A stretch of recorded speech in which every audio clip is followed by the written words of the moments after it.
91페이지에 손익분기점의 산출 방법입니다. 그래서 지금 손익계산서의 매출액이 계산되고 이에 따른 총비용이 고정비와 변동비로 구분되면 손익분기점 매출액은 쉽게 산출할 수 있다. 해서 매번 공고히 해서 이렇게 산출을 할 수 있는데, 고정비와 변동비의 분해입니다. 그래서 고정비는 기업의 생산활동과 관계없이 어떤 일정 기간 동안 발생액이 거의 일정한 비용이다. 그러나 고정비라 하더라도 절대 불변은 아니다. 해서 임대료가 상승하면은 어차피 더 내야 되는 거죠. 그리고 변동비입니다. 변동비는 다시 세 가지로 나눌 수 있다. 해서 조업도 매출액과 정비례하여 증가하는 비용을 매출원가, 직접 재료비, 직접 노무비 등이 이에 속한다. 그래서 자, 매출원가, 직접 재료비, 직접 노무비. 자, 이것은 비례비입니다. 그러면은 매출이 하나가 발생이 되면은 매출원가도 거기에 상회해서 40%씩 올라간다는 거죠. 네. 그래서 직접 재료비, 직접 노무비. 그리고 체감비입니다. 체감비. 체감비는 이제 규모의 경제가 성립이 되는 거죠. 그래서 변동비는 변동비이지만 많이 하면 할수록 그 금액은 떨어진다는 거죠. 위드NH도 서버 사용료가 있는 거죠. 서버 사용료가 비용으로 해서 이제 매출액이 발생이 되면은 비용이 되는데, 이걸 한 명 듣는가 하고 1000명 듣는가 하고 당연히 단가당 비용은 더 줄어들게 되는 거죠. 그래서 체감비로 변동비가 형성이 된다. 그럼 반대로 체증비입니다. 체증비는 당연히 전기 누진세 해서 체증해서 계속 올라가는 거죠. 비례보다는 조금 더 가파르게 기울기로 올라가는 것이 체증비이다. 자, 그리고 중변동비입니다. 단계적으로 증가하고 있는 성질을 가진 비용으로서 고정적 요소와 변동적 요소를 아울러 가진 비용을 말한다. 그러니까 고정 플러스 변동입니다. 그러니까 휴대폰 사용료, 기본 요금 있고 거기에서 사용하는 것만큼 해가지고 올라가는 거죠. 그래서 동력비, 수도료. 자, 그리고 비용의 분해 방법입니다. 손익분기점을 산출하기 위해서는 총 발생 비용을 고정비와 변동비로 구분하는 것이 전제가 된다. 즉 그렇죠. 그래서 지금 고정비하고 한계 이익하고 같게끔 만들어주면은 거기에서 매출에 대한 손익분기점이 생성이 되는 거죠.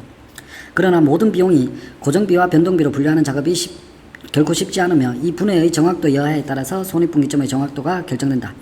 비용의 구분 방법으로는 총비용법, 최소자승법, 개별비용법 등이 있는데, 농협의 경우에는 개별입니다. 개별. 자, 이런 문구는 항상 시험에 많이 나오죠. 좀 전에 무형자산에 있어서는 무슨 법, 감가상각을 할 때는 정액법을 선택하고 있는 거죠. 그리고 지금 비용을 구분하는 데 있어서는 개별비용법에 근거를 두고 있다. 농협에서는. 그런데 분석의 편의를 위해서 매출원가 등의 직접비는 변동비로 분류하고 있고, 자, 농협에서 개별비용법에 근거하고 있고 매출원가는 직접비입니다. 매출원가는 직접비 등의 직접비는 변동비로 분류하고, 판매관리비와 판관비와 교육지원사업비 등의 간접비는 고정비로 분류하고 있다. 자, 지금 여기 두 줄에 나오는 내용은 잘 기억을 하셔야 됩니다. 그리고 지금 이게 문제상에 있어 가지고 우리 농협에서 이렇게 하고 있는데 손익분기점을 산출하시오, 이런 건 거의 출제가 될 수가 없습니다. 왜냐하면은 농협이 무슨 제조업을 영위하는 게 많지가 않죠. 있긴 있지만 많지가 않다는. 그러면은 문제에서 나오는 것은 다 제조업 기준이라는 거죠. 그때는 교육비, 판관비 이거를 거기에 따라서 주어져 있는 것대로 적용을 하시면 되고, 요 문장은 지문으로 나올 때는 요 문장으로 알고 계셔야 되는 거예요. 그래서 나중에 이걸 잘 구별을 하셔야 되는 겁니다. 그러나 보다 정밀한 분석을 위해서는 간접비, 직접비를 불문하고 각 비용의 내용에 따라서 고정비와 변동비로 분류하여 분석해야 할 것이다. 자, 그렇게 되어 있고, 그 다음에 금액을 산출하는 것은 계산을 하시면 되고, 자, 그 다음에 수탁사업 및 신용사업의 손익분기점 있어가지고, 자, 수탁사업의 손익분기점을 취급액을 구하는 공식입니다. 그러면은 취급액이 결론적으로 매출액입니다. 매출액. 그러면은 수탁사업을 하는 데 있어가지고 본전이 되게끔 하기 위해서는 얼마만큼 우리가 수탁상품을 팔아야 되느냐, 그 말이죠. 페이지 94페이지입니다. 해서 수탁사업의 손익분기점 취급액은 해서 수탁사업에 있어서 본전이 되는 매출액은 어떻게 할 것이냐 해서 고정비를 취급수수료율로 나눠버리면 됩니다. 고정비를 취급수수료율로 나눠버리면 된다. 자, 그리고 그 밑에 보시면은 손익분기점 예수금 평잔을 구하는 공식에 보시면은 손익분기점 예수금 평잔은 고정비를 예수금 운용이익률로 나눠버리면 되죠. 그리고 다시 그 밑에 보시면은 신용사업의 손익분기점 자금 평잔입니다. 그러면은 여기에서는 고정비를 자금운용 이익률로 나눠버립니다. 그러면은 고정비가 분자에 들어가 있고 이걸 나눠버린다는 거죠. 그러면은 무슨 율로 해서 나눠버리면은 이게 특이한 사업에 있어서 지금 앞쪽에서 매번 공고 희는 제조업에 있어가지고 변동비하고 고정비가 책정이 되어 있는 거죠. 그렇게 되어 있는 것이고, 지금 여기에서는 이제 특수한 관계이다. 특수한 관계. 수탁 사업이라고 하면은 수탁 사업에 있어서 그 물건의 소유주는 누구다? 위탁자죠. 위탁자의 물건을 가지고 와서 우리는 대리해서 판매를 하는 것이고, 거기에 따라서 마진 수수료율이 책정이 된다. 그러면은 이게 고정비하고 수수료율을 나눠버려서 이게 이루어지는 점이 그 매출액을 판매를 하면은 같다는 거죠. 지금 보시면은 지금 수탁 사업에 있어서 취급액입니다. 그럼 취급액은 역시나 매출액하고도 같은 말입니다. 그럼 매출액은 고정비를 수수료율로 나눠버리면 되죠. 그러면은 이걸 1로 보면은, 즉 이걸 다시 구성하면은 고정비는 수수료율에 곱하기 매출액입니다. 그러면은 이게 이 문장이 이제 이해가 되셔야 되는 거죠. 매번 공고 희에 있어가지고 고정비를 뭐하고 같게끔 만들어버리는, 한계 이익하고 같게끔 만들어버리는 거죠. 자, 매번 공고 이 이렇게 되어 있는 거죠. 자, 그렇게 되면은 지금 여기에서 차감을 시켜주는데, 여기에 보시면은 공은 이익, 한계 이익에서 고정비를 차감했는 게 이익인데, 이익을 제로로 만들어버리면 손익분기 본전이 되는 거죠. 그러면은 고정비가 수수료 곱하기 매출액하고 같게끔, 그러면 이 말은 이걸 계산했는 게 고정비하고 같다는 거죠. 곰곰이 생각하시면 맞습니다. 그래서 지금 이렇게 만들어버리면 이게 수탁사업에 있어서 손익분기점이 산출이 된다는 얘기예요. 지금 보통 제조업에 있어서는 이렇게 했을 때 이 공은 한계 이익을 고정비하고 같게끔 만들어버리면 제로가 나온다고 했잖아요. 그렇기 때문에 지금 이렇게 수탁사업을 이해를 하시고, 그리고 그 밑에 나오는 손익분기점 예수금 평잔, 자, 예수금 평잔하고 손익분기점 자금 평잔 이렇게 나오는데, 예수금 평잔은 운용이익률이고 예수금 운용이익률이고 자금 평잔은 자금 운용이익률이다. 해서 어차피 지금 예수금 자금 이렇게 연결이 되는 거죠. 해서 요렇게 단어가 같게끔 해서 무조건 고정비로 해서 나눠져 버리면은 손익분기점이 산출이 되겠구나. 지금 키워드는 고정비가 키워드입니다. 그렇게 이해를 하시면 되겠습니다. 자, 그리고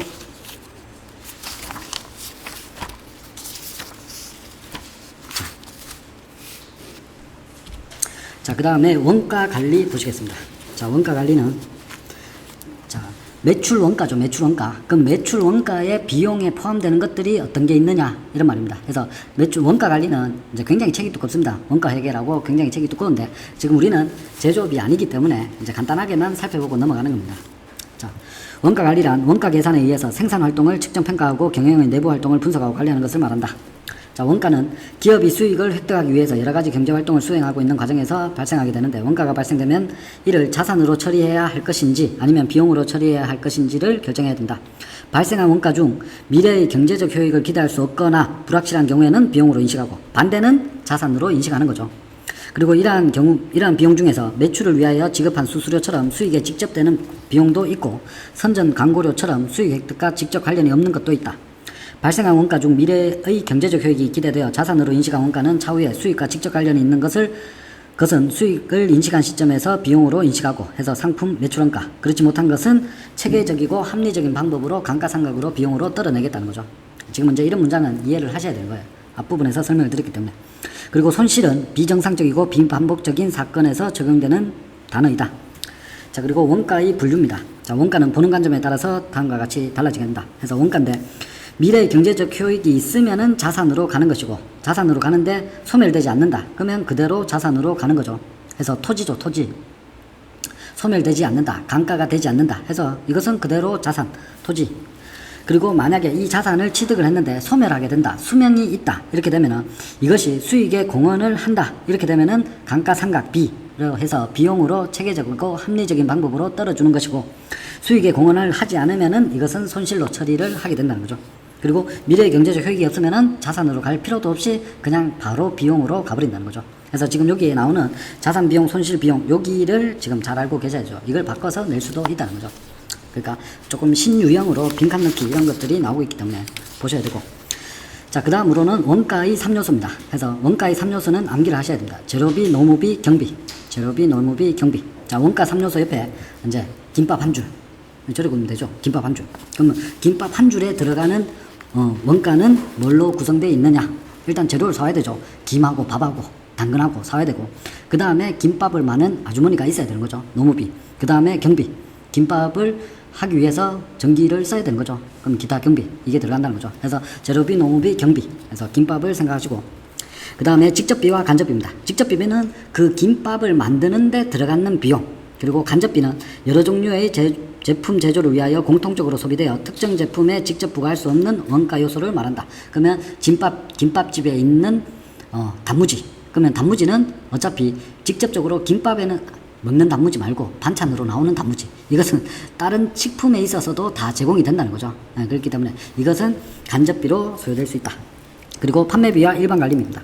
그래서 판매비는 판매 활동을 위한 비용으로서 판매원의 임금 수당과 판매 수수료, 광고비, 발송비, 포장비, 이게 판매비고, 일반 관리비는 관리자의 급여 수당, 그러니까 임금으로 지급이 되더라도 이게 직접 만드는 김밥만 만드는 아주머니의 임금 같은 경우에는 김밥 판매비로 들어가는 것이고, 그 캐셔만 보는 사람 같은 경우에는 김밥도 팔고 우동도 팔고 딴 것도 다 판다는 거죠. 그럼 이럴 경우에는 일반 관리비로 들어간다는 거죠. 그래서 나뉘어 줄 수 있다. 그래서 지금 여기에 들어가는 예시들은 그냥 구별만 하실 줄 아시면 됩니다.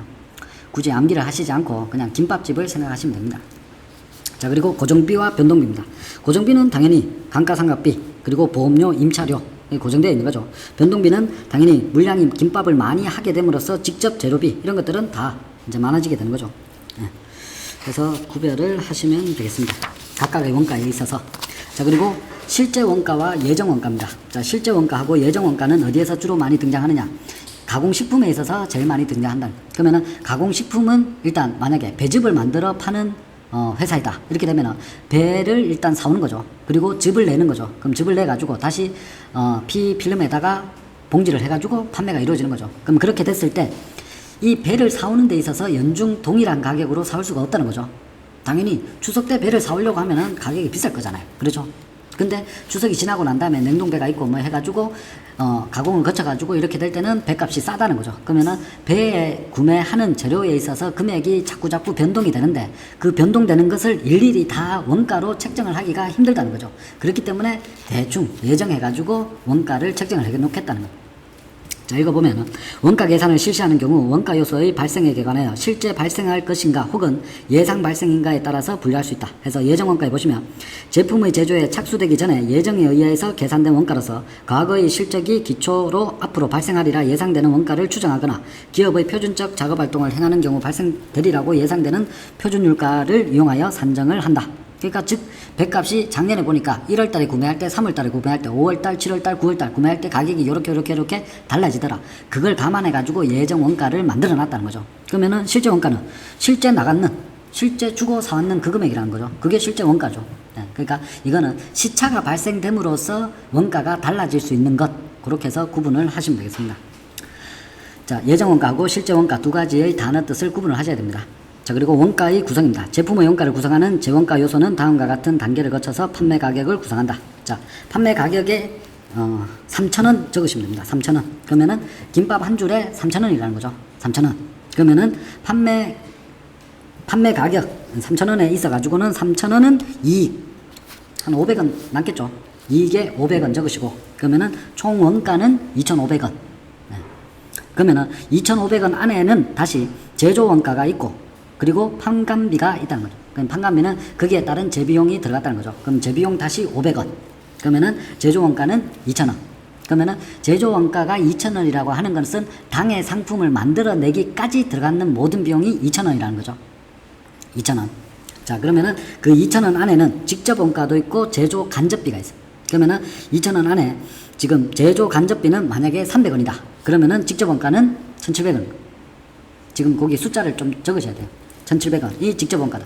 그러면은 1,700원 안에는 김하고 단무지하고 당근하고 사왔는 재료비, 그리고 김밥만 만드는 사람의 인건비, 그래서 노무비, 그리고 직접 경비, 김을 굽고 밥을 만드는 가스레인지 전기료, 여기에 해당되는 게 경비가 다 합쳐가지고 1,700원이라는 거죠.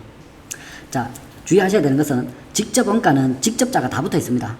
해당 제품을 만들기 위해서 들어가는 모든 비용, 직접적으로 대응되는 비용이 다 들어가야 돼. 직접 재료비, 직접 노무비, 직접 경비. 해서 요것을 다 합치면은 1,700원. 그래서 여기에다가 제조 간접비, 부대 비용으로 해가지고 들어가는 거. 그리고 그걸 합쳐가지고 김밥을 다 만들어냈을 때의 가격이 공장 원가입니다. 공장 원가. 김밥 한 줄에 대한 공장 원가. 그리고 판관비가 들어가는 것이고, 거기에다가 김밥집에서 수익이 나야 되니까 이익을 합쳐가지고 판매를 하게 되면은 3,000원에 판다는 거죠.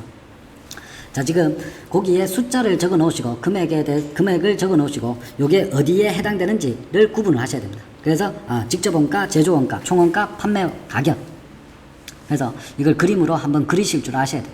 해가지고 김과 밥, 당근 이걸 일단 생각을 하시고 그걸 직접 말아가지고 거기에 있어가지고 들어가는 총 비용, 그리고 거기에서 간접비, 젓가락, 그 다음에 비닐봉지 싸는 거, 은박지 이런 것들을 적어 놓으시고, 그리고 거기에 있어서 판관비 해서 배달하는 사람의 인건비 이런 것들 다 포함시키고, 그 다음에 임대료 포함시키고, 그 다음에는 마진 포함시키고, 그렇게 되면은 결국 최종 소비자가 구매하는 가격이다.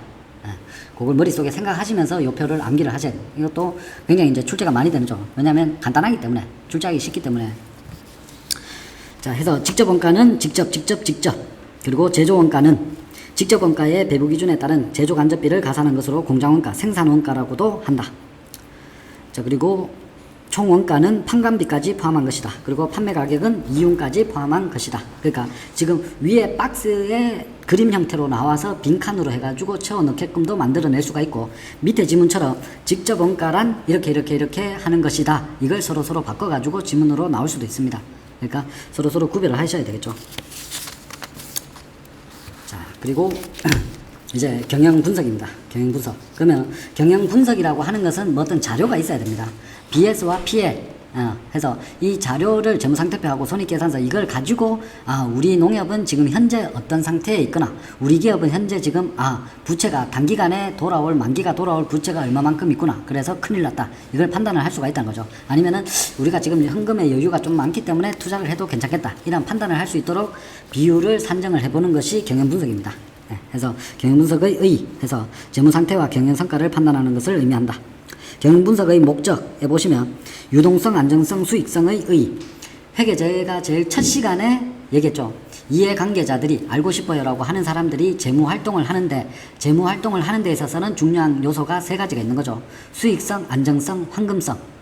그러니까 여러분이 어떤 투자를 하신다, 만약에 부동산을 산다, 아니면은 주식을 산다, 그러면은 요 3가지 요소는 반드시 확인을 하시는 거죠. 땅 가격이 많이 오를 것 같은데 그럼 땅에다가 투자하면 되지. 땅에다가 투자하면은 많이 오를 수 있는 수익성은 있지만 황금성은 떨어지는 거죠. 그만큼 빨리빨리 안 팔리잖아요. 그렇죠? 해서 요 3가지를 구별을 해야 되는데, 자, 우선 유동성입니다. 유동성은 현금화가 얼마만큼 빨리 되느냐. 그러니까 유동성이 굉장히 중요한 거죠. 재무상태표에 있어서도 유동성 배열법을 따르고 있는 거죠. 그래서 제일 먼저 나오는 게 유동자산, 그 다음에 비유동자산 이렇게 나오는 거죠. 그래서 유동자산이 가장 제일 먼저 나오고 굉장히 중요하다는 거죠. 아무리 그 회사에서 자산이 많더라도 비유동자산이 많이 차지하고 있고, 유동자산은 10이라는 것밖에 없고 비유동자산이 990이다. 그래서 총자산은 1000이다. 그런데 부채에 있어서는 유동부채가 900이나 있다. 그러면 이거는 문제가 되는 거죠. 비율이 안 맞다는 거죠. 그래서 유동성은 이제 현금화가 얼마만큼 빨리 될 수 있느냐, 그것이고, 그 다음에 안전성입니다. 안전성은 부채와 자본의 자산 운용 상태를 말한다. 당연히 자본이 더 많아야 되겠죠. 부채가 더 많으면은, 이것은 부채가 더 많으면 회사는 힘들어지겠죠. 그러니까 부채 비율을 따져본다는 거죠. 그리고 수익성은 이익이 얼마만큼 창출될 수 있느냐, 이제 그런 내용입니다. 자, 그리고 그 다음 페이지에 경영 분석의 방법 및 체계입니다. 해서 분석 방법에 있어서는 실수법과 비율법이 있습니다. 자, 실수법은 실수입니다. 말 그대로 숫자입니다. 숫자의 증감 상태로만 따져주겠다, 이런 의미고, 비율법은 퍼센트로 따져주겠답니다. 그러니까 말이 그냥 쉽습니다. 쉬운데 이렇게 실수법, 비율법 이렇게 해서 나타나 있습니다. 그래서 비율법에 보시면은 재무제표상 2가지 이상의 수치를 상대적 관계를 비율로 표시하여 기업 현상의 내부 구성을 판단하는 방법으로 구성비율법 등등등등이 있다. 그러니까 몇 퍼센트 증가되었다, 지금 몇 퍼센트를 유지하고 있다, 이렇게 되면은 이것은 다 비율법으로 나타난다는 거죠. 그런데 실수법으로 해서 계산을 해보니까 1.242다 이렇게 나오는 거는 실수법이죠. 말은 쉽습니다. 자, 그 다음에 비율 분석에 이제 유동성 비율, 안전성 비율, 자본 수익성 비율, 활동성 비율 이렇게 나와 있는데, 지금 여기에 나와 있는 박스 4가지를 정확하게 기억을 하셔야 됩니다. 정확하게 기억을 하셔야지 그 다음에 나오는 수많은 공식들에 있어 가지고 좀 빨리 암기를 하실 수가 있습니다. 그래서 자, 유동성 비율은 자, 분모에 유동 부채가 들어갑니다. 유동부채 중에 유동자산, 유동부채 중에 당좌자산, 유동부채 중에 현금과 예금 이렇게 들어가는 거죠. 자, 해서 자, 여기를 잠깐 보시고, 자, 그 다음에 뒷페이지 잠깐 보시겠습니다. 해서 자, 유동성 비율이랑 단기간에 채무를 변제할 능력이 있는지를 나타낸다. 해서 유동 비율 보시면은 유동부채분의 유동자산이죠. 유동부채 중에 유동자산입니다. 그래서 지금 여기에서 얘기하고 있는 것은 이제 BS 자, 여기에 자산에 있어서 유동자산 그리고 비유동자산 이렇게 있고, 부채 중에서도 유동부채, 비유동부채 이렇게 있다는 거죠. 그러면은 요것하고의 비율을 따져보겠다는 거죠. 이게 유동비율입니다. 유동비율. 자, 해서 유동비율은 기업의 지급 능력을 나타내는 것으로서 높으면은 당연히 유동부채분의 유동자산이기 때문에 자산이 그만큼 더 많다는 거죠. 자산이 그만큼 더 많다는 거죠. 그러니까 현금화가 더 많이 된다는 거예요. 1년 안에 부채 내가 갚아야 할 금액이 1억인데 지금 내가 현금화를 시킬 수 있는 금액은 2억이라니까. 그러면 이것은 유동성에 문제가 생기지 않는다는 거죠. 거꾸로 되면 문제가 생기겠죠. 네. 그래서 지금 유동비율에 있어서는 규모와 업종에 관계없이 일률적으로 200% 이상의 유동비율을 유지하는 것이 이상적이라고 한다. 자, 그러면 유동성 비율에 있어서는 높아야지만 좋은 것이다. 이렇게 생각하셔야 돼요. 그러면은 0. 얼마 해서 지금 그러니까 100%보다 작게 되어버리면은 안 좋아지는 거죠. 그러니까 70%. 왜냐면은 퍼센트이기 때문에 곱하기를 한다는 거죠. 그럼 곱하기를 하기 때문에 분모가 부채이기 때문에 지금 당연히 분자에 들어가는 게 더 많으면은 좋다는 겁니다. 더 많으면은 유동성이 있다. 이렇게 얘기한다는 거죠. 자, 그리고 그 밑에 보시면은 당좌 비율이 있습니다. 그러면은 유동자산 안에 뭐가 들어가 있느냐? 유동자산 안에 다시 당좌 자산이 있고, 그 다음에 재고자산이다. 그러면은 재고자산은 판매를 해야지만 현금화가 되는 거죠. 그러면은 유동자산 안에서도 당좌자산이 가장 현금화가 빠르다는 거죠. 현금화가 가장 빠른 게 당좌자산. 그러면은 당좌 비율은 가장 현금화가 빠른 것 비율은 몇 프로를 차지하고 있을까? 이런 말입니다. 그래서 유동비율과 더불어 기업의 지급 능력을 판단하는 기본 비율의 하나로서 재고자산은 대부분 외상 판매되어 매출채권의 회수의 기간이 소요되므로 직접적인 유동성 증가를 가져오지 못하므로 유동자산에서 재고자산을 차감을 하게 되면은 뭐가 남느냐? 당좌자산이 남는다는 거죠. 그래서 당좌자산의 유동성을 판단을 한다는 거예요. 이것은 100% 이상이면은 좋다. 그러면은 충분히 커버가 가능하다는 거죠. 내 주머니 안에 현금으로 해서 예금으로 100원 들어가 있고, 지금 부채로 해가지고 지금 100원이 갚을 게 있다. 그러면 언제든지 돌라고 하면은 내 주머니 예금 꺼내가지고 주면 된다는 거죠. 예, 그러니까 훨씬 더 유동성을 더 민감하게 반응을 시킬 수가 있다. 그래서 지금 유동 비율하고 당좌 비율에 있어서는 지금 200%, 100% 그리고 높으면은 좋다. 왜냐? 분모에 유동 부채가 들어가 있기 때문이다. 그렇게 이해하시고, 당좌 비율은 재고자산이 빠졌는 거죠. 재고자산이 빠졌는 것이다. 유동 비율은 재고자산까지 포함된 것이다. 그렇게 이해를 하시고, 그 다음에 현금 비율입니다. 그럼 이거는 가장 좋을 수도 있고 안 좋을 수도 있는 거죠. 왜냐? 현금을 많이 지갑 속에 들고 다니면은 그만큼 마이너스죠. 3%짜리 예금에 가입을 해놓는다든지 이렇게 해놔야지 조금이나마 수익이 창출이 되는 거죠. 그래서 지금 유동 비율에 대한 보조적 비율로서 지급 능력을 판단하고, 현금과 예금은 그것이 과다하게 보유하는 것은 유동성 유지에는 좋지만 수익성에는 불리하다는 거죠. 자, 그리고 부채 상환 계수입니다. 부채 상환 계수. 그래서 이는 영업 활동과 결과에 의한 현금 흐름과 단기 부채의 상환 계수를 나타낸다. 그래서 이걸 보시면은, 자, 단기 차입금, 그리고 유동성 장기 부채, 그리고 금융 비용, 여기 분의 현금 흐름과 금융 비용, 이걸 했다는 거죠. 그래서 얼마만큼 총 단기 차입하고 장기 부채 이것까지 다 더하고 거기에 따른 이자 비용까지 다 더해가지고 내가 전체적으로 커버해야 되는 부채가 총 얼마고, 그게 있어서 내가 커버가 가능한 금액이 얼마냐, 이 비율을 나타내는 거죠. 그래서 부채 상환 계수입니다. 그래서 단기적인 부채 상환 능력의 동태적 분석을 나타내주는 것이다. 그래서 지금 여기에 있어 가지고는 경영 분석에 있어서는 이게 유동성 비율이냐, 활동성 비율이냐, 수익성 비율이냐, 이거에 따라서 다시 분류하는 것들을 알고 계셔야 됩니다. 그래서 다음 중 유동성 비율이 아닌 것은, 이렇게 해서 유동 비율, 당좌 비율, 현금 비율, 그 다음에 무슨 회전율 이렇게 나오면은 4번이 정답이다. 이걸 일단 골라내실 줄 아셔야 돼요. 그것도 아셔야 되고, 그리고 거기에 해당하는 비율이 의미하는 바가 뭔지도 알고 계셔야 돼요. 그래서 조금 암기할 게 많지만, 제가 여기에 적어드렸던 요 표에 보시면은 유동성 비율이 유동부채 분의 유동자산, 그리고 당좌자산, 그리고 현금. 자, 현금에 있어서는 플러스 마이너스 좋은 것도 있지만 단점으로 안 좋은 게 있는 거죠. 수익성이 떨어진다는 단점이 있다.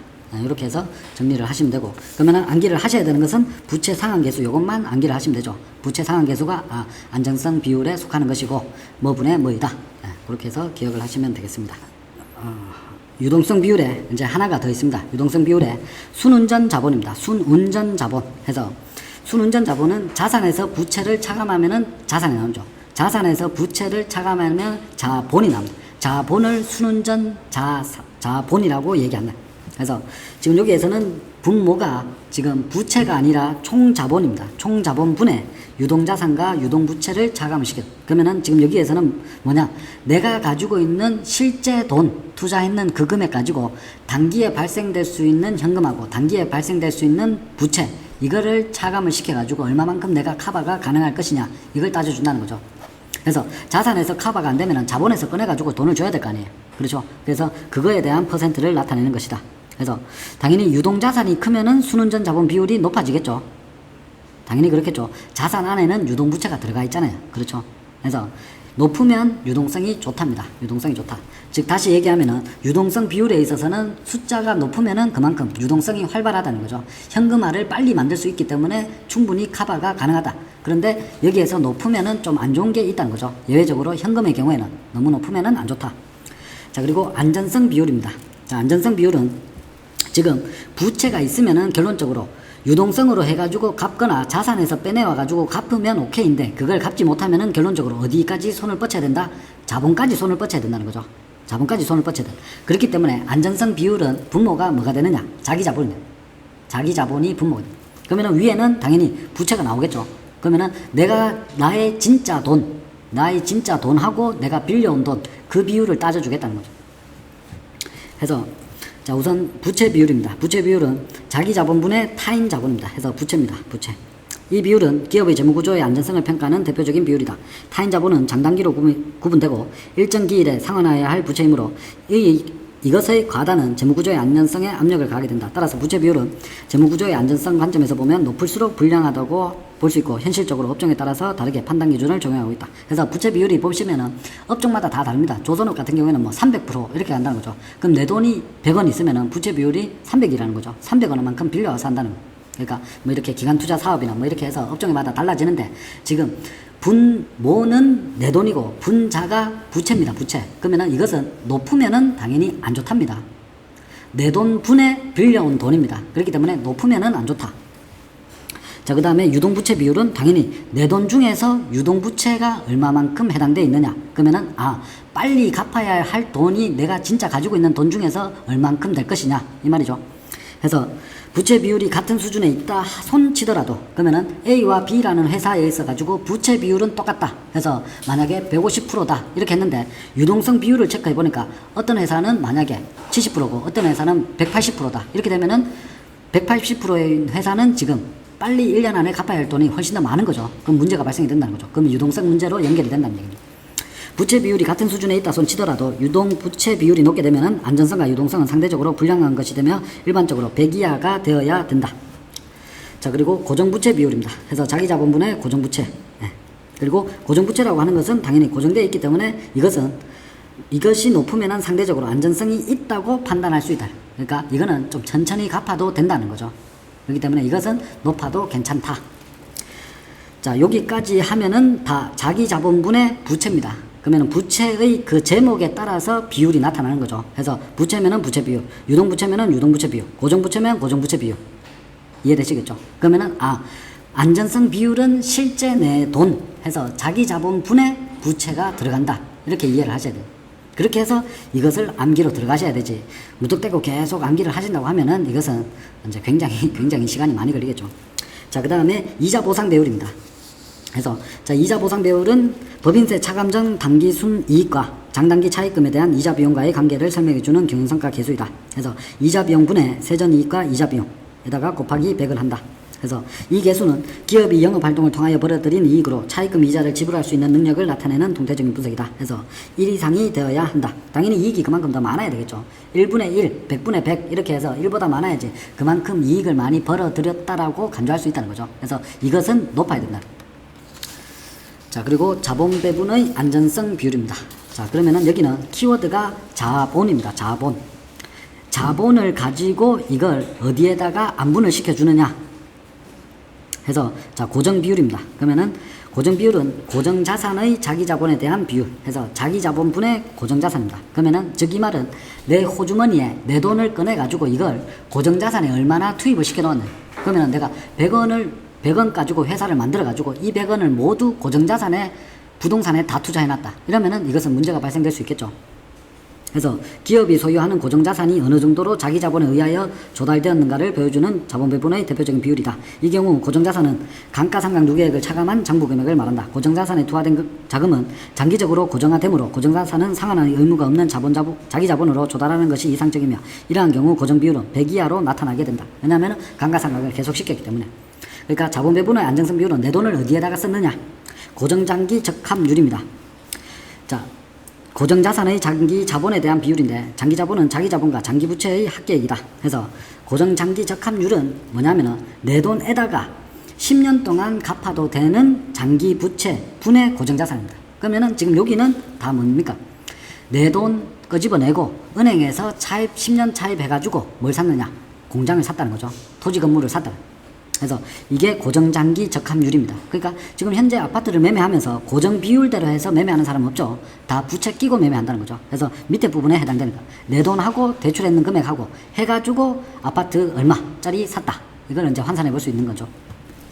이 비율은 자본 배분의 적부 상태를 판단하는 보조 비율로서 일반적으로 고정 설비가 많이 투입되어야 되는 업종에서 설비 자금 투입 시 자기 자본으로 부족한 경우에는 타인 자본에 의해서 충당하여야 할 경우 타인 자본은 장기 부채로 충당하여야 된다는 것이다. 그리고 이 비율은 항상 100 이하로 되어야 한다. 자, 그 다음에 자본 수익성 비율입니다. 자본 수익성 비율. 자, 여기에서는 자, 앞쪽에 여기 표에 보시면은 자본 수익성 비율은 지금 이렇게 두 개로 나눌 수 있습니다. 해서 총자본 경상이익률입니다. 그러면은 지금 앞쪽에 나오는 단어는 무조건 분모로 갑니다. 그리고 뒤에 나오는 단어는 분자로 가게 됩니다. 그래서 자, 총자본 경상이익률. 그러면은 총자본이 분모로 가는 거죠. 그러면 총자본은 자기 자본과 타인 자본 다 합치는 게 총자본인 것이고 분의 경상이익. 그래가지고 지금 내 돈하고 다른 자본하고 타인 자본하고 합쳐가지고 이 돈 가지고 내가 운영해가지고 얼마만큼의 경상이익을 얻어냈느냐 이걸 판단하는 지표입니다. 자, 그리고 총자산 수익률입니다. 그러면은 총자산분의 순이익이 얼마만큼 탄생이 되었느냐 이게 총자산 수익률. 자, 그리고 자기자본 순이익률입니다. 그러면은 자기자본분의 순이익 단기 순이익이다. 그리고 경영자산 영업이익률. 그러면은 경영자산분의 영업이익률이다. 네, 쉽죠? 네, 해서 지금 앞에 나오는 단어는 분모로 가는 것이고 뒤에 나오는 단어는 분자로 가는 것이다. 네. 자, 그리고 매출 수익성 비율입니다. 그래서 매출 수익성 비율은 손익계산서 상의 매출액과 이익과의 관계를 표시한 것이다. 그리고 이익의 종류에 따라서 매출액 총이익률, 매출액 영업이익률, 매출액 순이익률 해서 지금 여기에서는 지금 똑같습니다. 매출액 끊으시고 그 다음에 총이익률 끊으시면은 매출액은 당연히 분모로 가야 되는 거죠. 그래서 매출액분의 총이익률, 매출액분의 영업이익률, 매출액분의 순이익률. 그렇죠?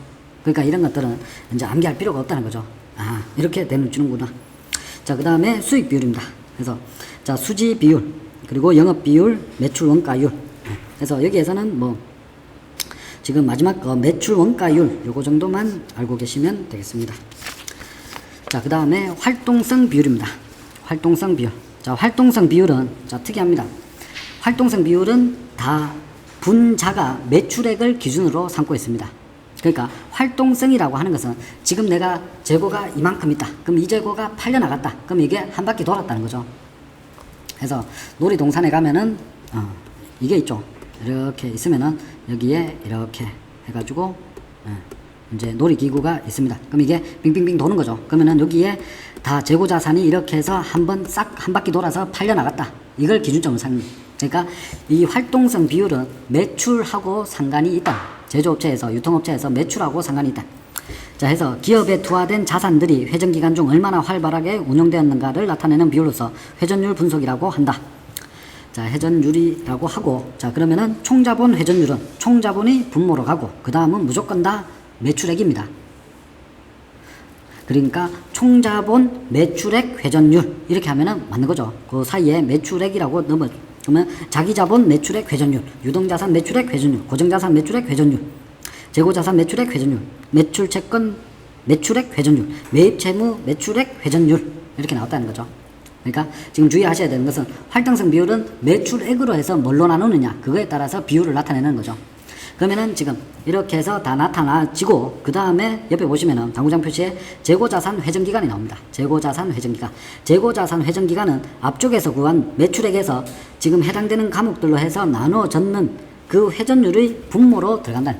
그러면은 재고자산 회전기간을 365일분의 재고자산 회전율로 나눠주면은 회전율이 만약에 10이다 이렇게 해버리면은 재고자산 회전기간은 365일 나누기 10 하면은 36.5일이 나오는 거죠. 그러면 결론적으로 우리 마트에서 가지고 있는 모든 물품은 36.5일이 되면은 한 번 다 팔린다는 거죠. 한 번 다 팔려버린다. 그러면은 당연히 이게 빨리 팔리는 게 매출액이 더 많아지는 거겠죠. 역산을 하면은. 그래서 만약에 10일마다 우리 마트의 물건 10억 원어치가 팔린다. 그렇게 되는 거죠. 예. 자, 해서 거꾸로 되면은 회전 기간이 산출돼. 기간, 며칠이 산출된다. 그러면 며칠이 나오게 되면은 이 기간 동안에 한 번 다 팔린다. 한 바퀴 다 돌아간다는 거죠. 예. 자, 그 다음에 생산성 분석. 해서 부가가치율, 노동생산성, 노동소득 분배율, 자본생산성, 1인당 순이익. 예, 이렇게 나옵니다. 그래서 뭐 여기는 뭐 간단한 거기 때문에 따로 뭐 크게 뭐 정리를 할 필요는 없을 것 같습니다. 자, 그렇게 해서 자, 그 다음 장에 보시면은 경영분석 비율의 응용 예시 해서 지금 이렇게 해서 시험 문제가 연결이 되어서 나올 수가 있습니다. 그럼 이렇게 나오면은 이것에 대한 공식을 4가지나 알아야 되는 거죠. 4가지나 알아야지 이 문제를 풀 수가 있다. 그렇기 때문에 지금 앞쪽에서 제가 말씀드렸는 것들에 대해 가지고 다 공식은 암기를 하셔야 됩니다. 그런데 공식을 암기를 하시는데 지금 제가 여기에 설명드렸던 여기를 기반으로 해서 암기를 하시면 됩니다. 예, 그렇게 해서 암기하시면은 따로 이렇게 떼내가지고 암기할 게 별로 많이 없습니다. 그래서 그렇게 암기하셔가지고 이런 문제가 출제가 되더라도 그러니까 이런 경영분석 비율의 응용 예시이다. 매출액을 구하시오. 이런 문제 나오면은 암기했는 사람하고 암기하지 않은 사람하고는 이거는 뭐 완전히 100% 차이 나는 거죠. 그냥 또 찍거나 문제 풀거나 둘 중에 하나는. 그렇기 때문에 이런 문제는 쉬운 반면에 계속 출제가 되고 있습니다. 그러니까 암기를 하셔가지고 이제 문제를 푸시면 되겠습니다. 자, 그렇게 해서 지금 농협의 이제 농협회계 일부를 다 마치도록 하겠습니다. 네, 수고하셨습니다.